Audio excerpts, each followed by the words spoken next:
Saylov 2012. Siyosat sahnasida prezident va vitse-prezidentlikka nomzodlar. Amerikaliklarga yaxshi tanish namoyandalar, lekin siz uchun nimasi bilan ahamiyatli? Mitt Romney Amerikaning iqtisodiy taraqqiyoti uchun ulkan hissa qo'shgan tadbirkor, yirik kompaniyalar asoschisi, minglab fuqarolarni ish bilan ta'minlagan. Oq uyga saylanish uchun shu yutuqlarini qayta-qayta eslatmoqda. Iqtisodni ko'tarish, ishsizlikni kamaytirish uchun mening biznes tajribamga tayaning deydi u xalqiga. Lekin shunisi ham ma'lumki, dunyodagi eng yirik sarmoya firmalaridan birini boshqargan Mitt Romney badavlat oiladan chiqqan. Udabro ekani fakt. 2002-yilgi qishki olimpiada AQShda uning rahbarligida o'tgan. Romney Massachusets shtatiga gubernatorlik ham qilgan. 2004-yilda prezidentlikka nomzodlik uchun u Jon Makeyn bilan bellashgan, yutqazgan. Bu safar ham ancha da'vogarlarni yengishga to'g'ri keldi. Kongressning sobiq a'zolari Rick Santorum, Newt Gingrich va boshqalar.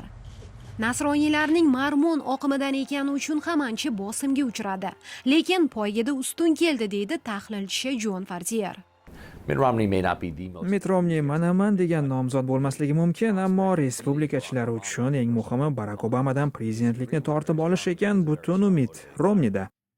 Tashqi siyosatda Romney Obamadan shunisi bilan farqliki, u Isroilning ashaddiy himoyachisi hamda Eron, Xitoy va Rossiyaga nisbatan keskin siyosat tarafdori. Boshqa davlatlar bilan aloqalarda Obama yaramas tomonlarga ishonadi. Ishonchli do'stlardan yuz o'girib, dushmanlar oldida tiz cho'kadi. Mitt Romney e'tiborni iqtisodga qaratmoqda. Ommaviy so'rov natijalariga qarasak, aksariyat amerikaliklarga Obama ko'proq yoqadi. Shaxs sifatida deya tushuntiradi siyosatshunos Jennifer Lawless. There's no question that Mitt Romney has a problem. Mitt Romney bu borada Obama bilan bellasha olmaydi. Bu haqiqatni tan olish kerak. Butun diqqatini iqtisodiy muammolar yechimiga qaratish lozim. I can get this country moving in the right direction. Romney deydi yana bir tahlilchi Peter Brown. Obamadek yulduz emas. Obama jozibador, yoqimtoy arbob. Siyosatini qoralasada odamlar uning shaxsiyatini yoqtiradi deydi ekspert. Mitt Romney udabro, ammo zodagon, elita a'zosi. U oddiy xalq bilan bog'lana olishi kerak.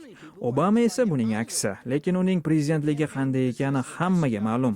Xalq tanlaydi ulardan birini. Mitt Romney 65 yoshda, oilali, 5 farzandning otasi.